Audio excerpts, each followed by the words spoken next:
Now, here's something that bothers me. I came across this YouTube short of how to tell the difference between a fake diamond and a real diamond, and it was an interesting little video. But I started scrolling through the comments on it, and I saw a bunch of comments like this. And this is an attitude that I've seen people take, especially these days, with when it comes to a lot of different things, a lot of different types of products, and it really kind of bothers me. It's a philosophy that I think a lot of people have had at some point or another in their life. I kind of felt this way before in the past, but it's really stupid when you think about it. I have taken the total opposite stance to this in recent years. Even though things like inflation are bad and the economy is not great, things are more expensive now than ever. That's exactly why you don't want to be the type of person that thinks like this. See, let me tell you a little story. In 2020, I made a bunch of money on stocks. Now, I say a bunch of money. It was a bunch of money for me at the time. I made about $30,000 on stocks, which was an over 200% gain. Over 200% I made that year. Now, I started feeling like, when I had that much money, I had like this 30 grand that I never had before, and I was like, should I just keep all this in stocks? Should I just take it out in cash? Or should I maybe buy a couple of things that I kind of want?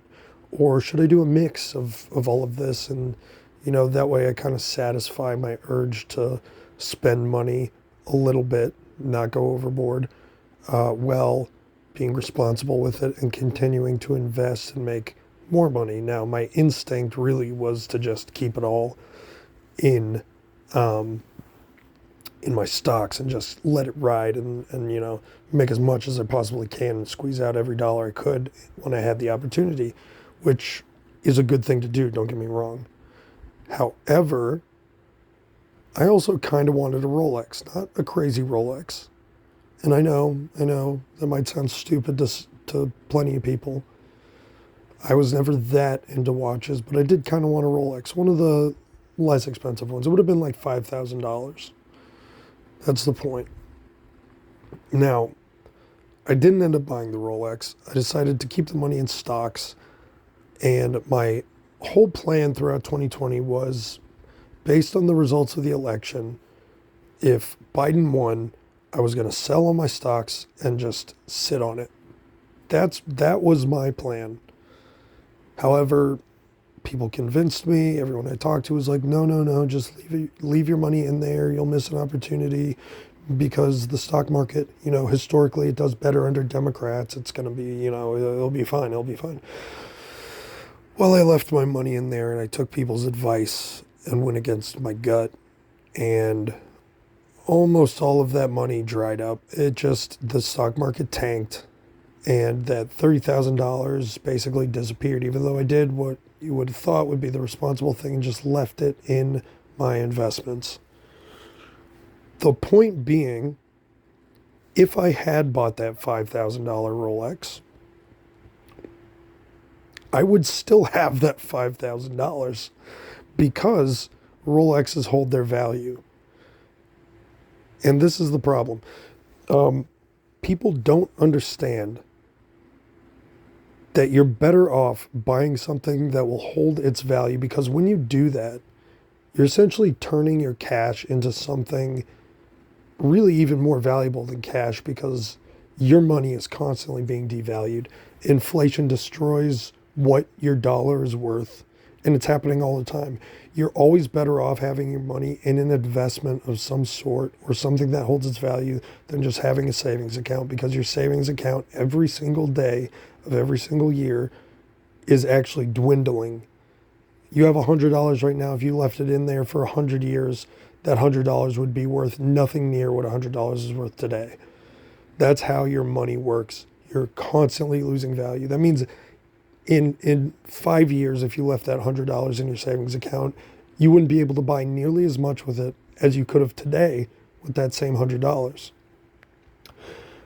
If I were to have bought a Rolex, you know, if I had taken out $5,000, the $30,000, which washed up and became about $5,000, that's what I got down to.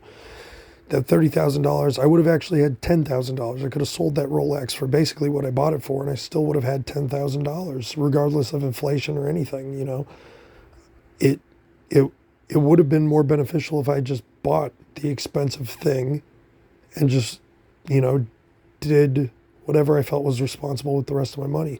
And this was a philosophy I've started to take with everything in life, and I found it immensely helpful. I buy more expensive, higher quality things, and I buy things less often because I've grown to become disgusted with the just like consumer mindset, like buying Chinese crap, Chinese plastic crap, like the stuff you see in those TikTok videos. It's just like some fucking Chinese apartment full of just plastic crap. Maybe you've seen these videos. These things fucking, they gross me out now. And it seems like everybody, like so many people still have this fucking mindset of like, oh, let me just buy this cheap thing. Let me just buy this cheap piece of crap because it looks okay. If it looks okay, then it must be okay. But the problem is, the second you buy something that looks okay but is really a piece of crap that isn't going to hold its value, then you've actually wasted money. Now your money's just gone. You have this thing that looks good to you, probably doesn't look good to other people, and you'll never be able to sell for what you bought it for. But I've taken the opposite stance, like I said, with a lot of things. I do it with tools now. I buy expensive, high-quality tools. I buy Festool stuff because Festool, if you don't know, is an expensive tool brand. They're made in Germany. They make really high-quality tools, but a lot of people shit on them because they're expensive. But guess what? Any day, you could turn around and sell a Festool tool secondhand, like well used, because they're so high quality, they hold up so well. You could turn around and sell it even after you've used it well and still make almost all your money back on it. So at any time, if any of my attempts to make money using my tools should fail, then I can turn around and sell my tools for basically what I bought them for and not be out any money. This is a much wiser mindset to take. And it's like I said, it fucking grosses me out now. It grosses me out to see people just buying crap, and they buy so much of it. It's like fucking Temu. I hate Temu. People that shop on Temu disgust me. And I'm going to make a whole other video about Temu and just looking at the garbage on that Alibaba, AliExpress nonsense that they keep making iterations of, whether it's AliExpress, Wish, or now Temu. It's all the same fucking shit. And people buy it. People actually buy it. And they think, well, this is okay. And it's not. It's garbage. It's probably made with like all sorts of toxic chemicals and shit. It's just all around a bad idea to buy. You're spending less money, but when you buy that kind of thing, you are truly wasting your money. You are buying something that is not a necessity and is not worth what you're paying for it, even if it's only a few bucks, and you'll never be able to make your money back on it. So anyway, that's my complaint for the day, and I'll be back with another video soon.